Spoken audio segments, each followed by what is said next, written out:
हरिओम. लाओत्सेचा ताओबोध. योगदास श्री जयगणेश जोशी यांचे प्रवचन. रहस्यमय खजिना आश्रयस्थान.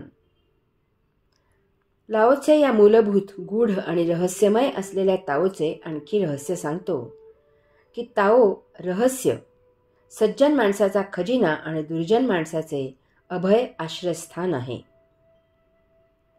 ताओ सज्जनाचा खजिना आहे. खजिना गुप्त गुह्य जागी ठेवलेला असतो. त्याच्या मालकाशिवाय त्याचा कोणालाही ठाव ठिकाणा माहीत नसतो. त्यातून त्याचे ठिकाण माहीत झाले तरी तेथपर्यंत पोचण्यासाठीची मंतरलेली किल्ली कोणाजवळ नसते.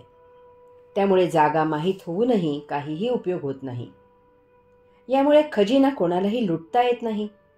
त्याचा मालक अबाधित मालक राहतो. ताओ खजिना ज्या योग्याला प्राप्त होतो तो त्याच्या अंतःकरणात विराजित होतो. तेथे तो त्या भावदशेमध्ये योग्याला जाणवत असतो.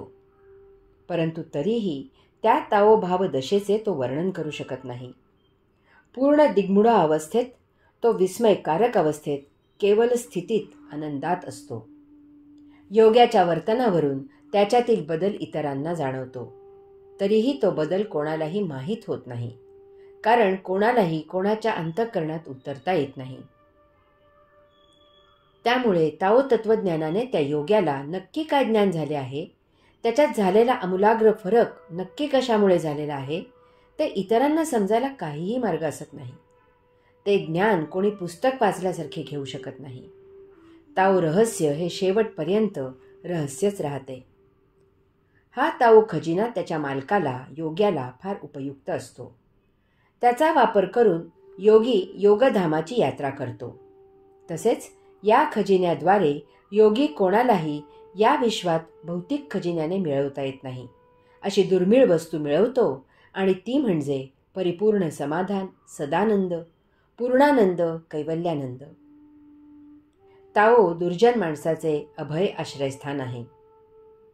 लाओत्से ताओ खजिन्याचे आणखी एक विशेष सांगत आहे. तो म्हणतो की ताओमुळे दुर्जनांना अभय मिळते, त्यांना सुरक्षित आश्रय मिळतो. दुर्जनांनाही कुठेतरी दिलासा हवा असतो. त्यांनाही कधीतरी उपरती होते. त्यांनाही क्रौर्याशिवाय इतर भावविभाव असतात. सर्पिण आपल्या पिल्लांना विष पाजत नाही. दुर्जन आपल्या पत्नीवर, मुलांवर माया करतो. या त्यांच्या भावविभावांना योग्य कोंदण मिळाले तर ते भावविभाव खुलतात आणि त्या योगे त्यांच्यातील दुर्जनपणा त्यात लुप्त होतो. ते सर्वसामान्य जन होतात. अनेक दुर्जन देवधर्म, दानधर्म करत असतात. त्यांना मनापासून त्यांच्या पापापासून सुटका करून घ्यायची असते. ती आत कुठेतरी असते. त्यासाठी ते प्रयत्नशील असतात. समाजामुळे ते तसे व्यक्त होत नाहीत. अशांना जर वेळीच योग्य गुरु भेटला तर ते योग्य मार्गावर येऊ शकतात, कारण त्यांनाही मनापासून योग्य मार्गावरच जीवन जगायचे असते. कोणीही दुर्जन म्हणून जन्माला आलेला नसतो. काही प्रसंगानुरूप तो दुर्जन झालेला असतो. न सुधारणारे दुर्जन थोडे असतात. आदर्श. लाओत्से ओवीत पुढे सांगतो की उत्तम वचने बाजारात विकली जाऊ शकतात. खानदानी व्यक्तिमत्व नैसर्गिकपणे उपजत सादर होते. जगात आदर्श व्यक्तिमत्वे आहेत आणि ती आपल्या सहजच संपर्कात येतात, किंवा आपण अशांच्या मुद्दामहून संपर्कात येऊ शकतो. आपण त्यांची भेट घेऊ शकतो. त्यांची अमृतवाणी आपण ऐकू शकतो. त्यांची पुस्तके, त्यांच्या प्रवचनांच्या ध्वनिमुद्रिका इत्यादी माध्यमाद्वारे आपण त्यांचे ज्ञान ग्रहण करू शकतो. त्यांची शिबिरे, सत्संग यांना हजेरी लावू शकतो. धर्मादाय संस्था, विविध मंडळे, भाविक, साधक, मठ, आश्रम अशा कार्यक्रमांचे आयोजन करत असतात. अशांची प्रवचने, सत्संग आयोजित केला जातो. अशांचे कार्यक्रम दूरदर्शनवर दाखवले जातात.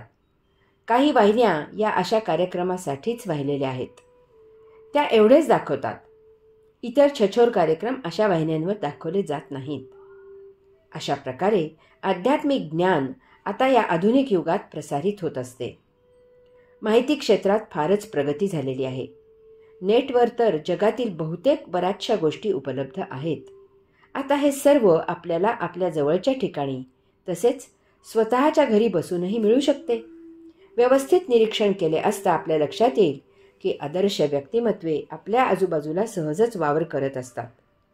शहरातून तर हे सहजच लक्षात येण्यासारखे आहे.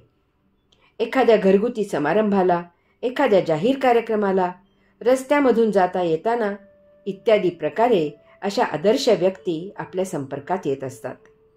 अशा व्यक्तींच्या उठण्या बसण्यातून, चालीरीतीमधून, बोलण्या वागण्यातून, लिखाणातून आपल्या लक्षात येते की आपण एका आदर्श व्यक्तीच्या सन्निध आहोत.